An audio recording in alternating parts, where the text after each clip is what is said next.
গত বছরের শেষের দিকে জিসিসির একক ভিসা পুরোপুরি কার্যকর হওয়ার পরিকল্পনা থাকলেও তা এখনও বাস্তবায়িত হয়নি।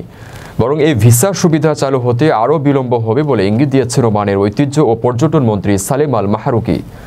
শুরা কাউন্সিলে দেয়া এক বক্তব্যে তিনি জানান, নিরাপত্তা এবং সরকারি সংস্থাগুলির মধ্যে আন্তঃসংযোগের জটিলতার কারণে এখনই ভিসার সুবিধা চালু করা যাচ্ছে না।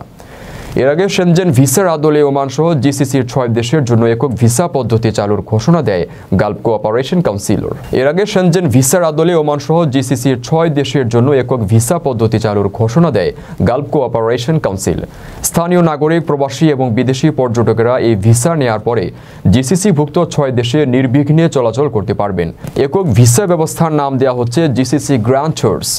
ওমান ছাড়াও এর আওতায় রয়েছে সৌদি আরব, সংযুক্ত আরব আমিরাত, বাহরাইন, কুয়েত ও কাতার। আমিরাতের অর্থনীতি বিষয়ক মন্ত্রী আবদুল্লাহ বিন তৌক আল মারি বিশেষ এই ভিসার উদ্বোধনী দিনে ঘোষণা দেন, নতুন এই ভিসায় 6টি দেশে 30 দিনের বেশি অবস্থান করা যাবে। তবে ওমানে থাকা বাংলাদেশিরা এই ভিসার সুবিধা পেলেও নতুন করে যারা ওমানে যেতে আগ্রহী তারা কতটা সুযোগ নিতে পারবেন তা নিশ্চিত নয়। ওমানের সেরা রেট দিচ্ছে বাংলাদেশি প্রতিষ্ঠান গালফ এক্সচেঞ্জ। প্রিয়জনকে টাকা পাঠাতে আজই আসুন আমাদের যে কোনো ব্রাঞ্চে অথবা কল করুন স্ক্রিনে দেয়া নাম্বারে।